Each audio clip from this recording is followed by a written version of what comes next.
Hey guys, it's Elisha, and I have a bit of a personal update for you guys, and then also wanted to announce that we're going to be taking a month off starting this week. So, kind of October into the first week of November, we're taking off doing any Mobility Mastery Monday videos, any email newsletters, and Stefan and I are giving ourselves permission to focus our attention on some much needed personal things, which is also what I wanted to share with you today. So I'm here in beautiful Red Rock Canyon in Las Vegas right now.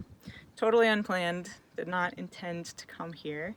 I actually lived here for a year, way back in 2006. And this is actually where I learned how to scramble and climb on rocks, and it prepped me for a total love affair with climbing Colorado 14ers. By the time I moved to Colorado, I was already adept at climbing up rock and scrambling class 3 to 4. So it's kind of cool to be back here, but we didn't plan to come here. You might be able to see my awesome hairdo right now. I haven't showered in maybe a week. And we're camping here. And some of you are aware of this and some of you aren't, but on February 21st of this year, I got a test result back that showed that I had very high levels of mercury in my blood, which meant ultimately that I had acute mercury poisoning combined with all of the symptoms that I was having. And there's a lot to this story, and I wrote a couple blog posts about it. Never filmed any videos for you guys, but essentially last summer Stefan and I moved into a new house in Longmont, Colorado. We moved from Boulder to Longmont, and I started feeling a little off, and not in any really obvious way until a bunch of minor symptoms started stacking on top of each other. So it started with trouble sleeping. As soon as we got there, I had trouble sleeping, and I chalked it up to being in a new house and sleeping on the second floor instead of, the ground floor like I've been used to for a while. I chalked it up to stress. I started getting nosebleeds, blood in my nose quite frequently. I started having a cough that I couldn't explain. I started feeling a lot of anxiety, like a weight pressing on my chest. My periods became irregular, which is very unusual for me, so I noticed that right away. Started having more digestive issues than I used to have. My stomach started to get distended. I thought I had food poisoning, probably like 3 or 4 times in the span of 6 months, where I'd wake up in the middle of the night, and those of you that have experienced food poisoning know what I'm talking about. Not fun. Just super sick, nauseous, vomiting. And I thought it was food poisoning. And these symptoms just kept stacking, meaning it wasn't like I traded one for another. They were accumulating. So by the time January rolled around, January 2018, I knew something was really wrong, and I'd been telling Stefan for a couple months, something's really wrong. Like, I don't know what it is, but something is wrong, because I had nosebleeds, coughing without the flu, irregular periods, distended stomach. I was hiccup burping, which is like one of the weirdest things I've ever experienced, but apparently it's a nervous system. It can indicate nervous system dysfunction. Muscle twitching was another symptom. So I had like eye twitching and muscle twitching 24/7. Very lethargic, couldn't sleep, felt totally exhausted, thought I'd lost all of my motivation for work, for life, for working out. I really thought in January 2018, I wrote a blog post for Mobility Mastery about my lack of motivation and all the things that I was going to commit to in 2018 to get that, bring the mojo back. And then February rolled around, and I just knew I was being poisoned. I never went to the doctor. I never sought out an expert to help me, decode my symptoms. Something just told me that I was being poisoned. And I guess this is part of what's possible when you really learn to tune into your body and listen to it. But I told Stefan I'm being poisoned. I think it's the house, because all my symptoms started as soon as we moved here, and I thought it might be lead poisoning. It was an old house, and a lot of old houses have lead, but I kind of thought it's either lead or mercury, and I had no idea where the mercury would have been coming from. I don't eat fish. I don't have amalgam fillings. I don't even use CFL light bulbs. I've actually avoided mercury my whole life, so it's kind of ironic. And I might get some flack for this, but I don't get vaccines. I don't get the flu shot. I don't want mercury injected into my bloodstream. So great irony, right? I end up with mercury poisoning. So I got this blood test for lead and mercury only. It was an independent lab that ran the test, and it came back crazy high. In fact, it was so high that the levels were reported to the state for investigation. And Stefan ended up getting tested as well to just provide some data. Like, if it's the house, then his levels should be high as well. And he didn't have any of the symptoms that I had had, but a week later, his results came back and they were equally as high. And this really freaked me out. I think he was concerned, but I kind of went into a panic, I'll admit that. It triggered some old stuff for me around being stealthily attacked, without feeling like I have a choice in the matter until it's like too late, and I can't, I'm already like, I feel sick, like something's really wrong, and I didn't get the chance to say, no, I don't choose this. So we left our house on February 21st when I got my test results back, thinking it could be the house, and we have been technically homeless since then. Now, we stayed in the Boulder area where I had my private practice for many months until May, trying to figure out exactly what was going on, and it took a lot of effort and a lot of persistence on my part to rally people in my life and my community to also get tested to find out if it's just Stefan and I, or are more people being affected. And I wrote a couple blog posts on this. One of them was called What the Frack? And ultimately, we have no definitive proof of exactly where that mercury came from, but 17 people total got tested over those many months.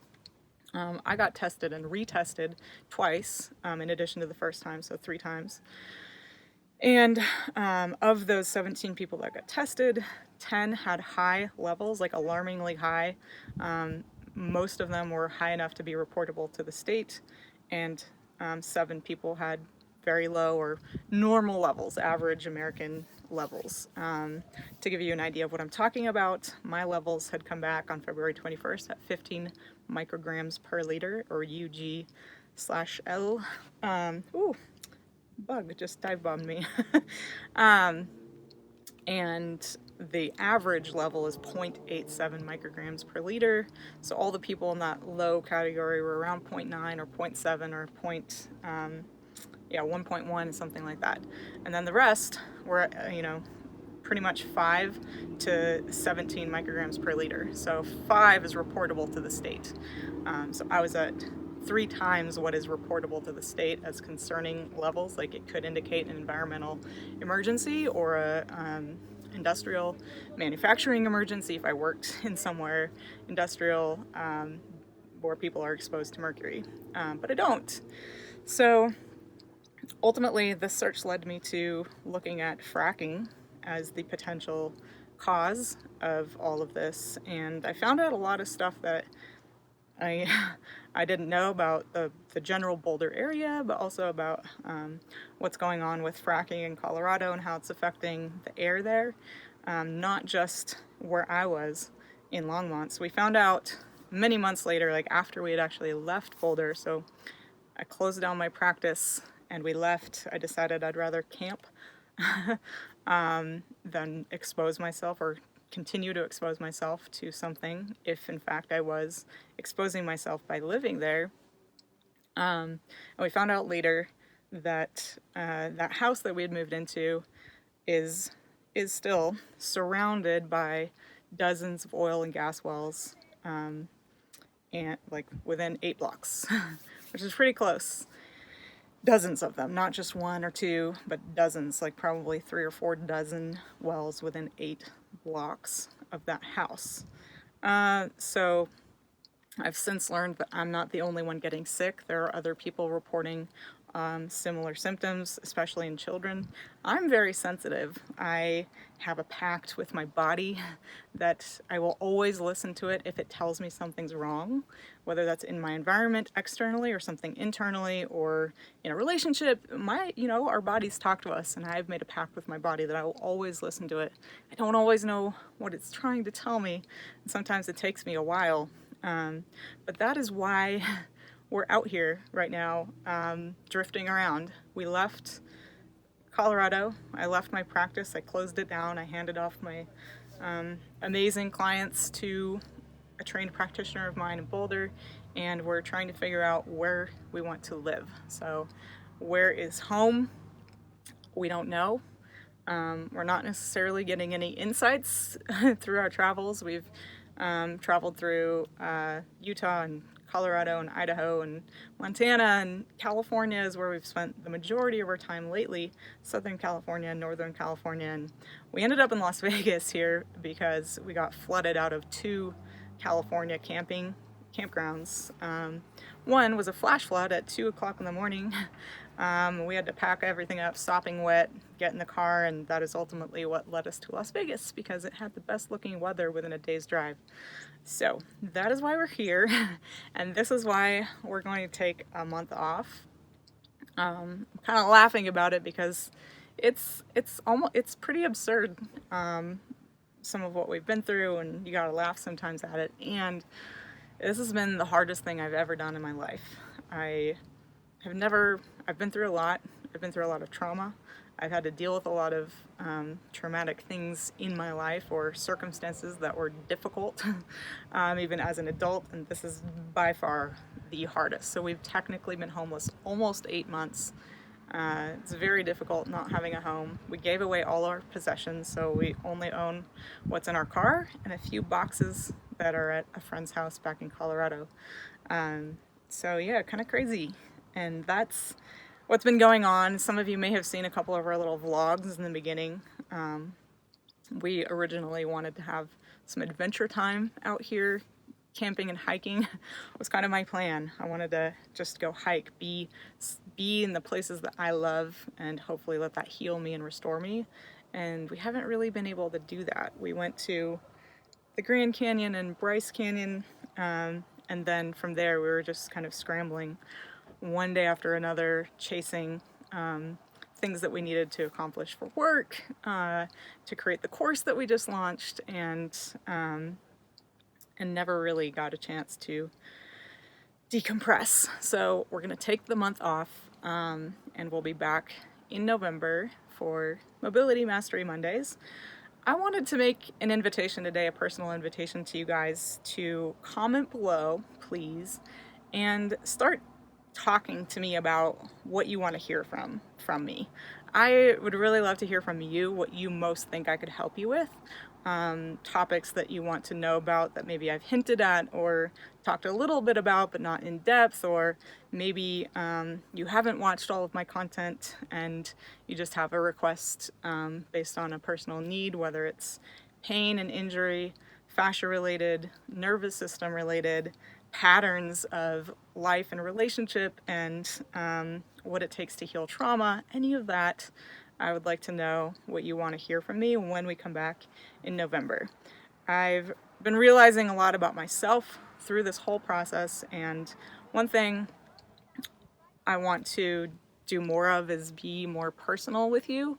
I want to build a relationship with you and not just give information but not have it be personal. I've shared a lot of personal stuff in my writing, but I haven't done that a lot in speaking, and I want to change that. So I'm planning to talk more about topics that are frankly a little scary for me to talk about because they're a little out there or they're not widely accepted yet. I've talked a little bit about that in the past, like memories being stored in fascia, or healing emotional trauma through the body, and the connection between fascia the nervous system and consciousness. So there's a lot that I want to talk about that isn't just related to, say, healing knee pain or plantar fasciitis, for example, but they're all connected in my mind. So we're going to be diving into more topics like that. I'm excited, and I would love to know what you want to hear from me about, what kinds of conversations you want to have on this channel. And ultimately, I'd love it to be a conversation, so I want you to chime in and share your thoughts, and I'll be coming into the comments more than I have in the past and talking to you guys. So that's my update for now. I don't know if you could see me very well. I think I'm a little bit in shadow, but the background was just so beautiful, is it not? That I wanted you guys to see a little bit of that, because I love Red Rock Canyon. I think it's super cool territory, and I can't wait to do a little bit of hiking finally and scrambling. We've done a little bit, and I can't wait to do more. So that's it for now. Leave a comment below, and I'll catch you guys in November. All right, thanks so much. Have a great month.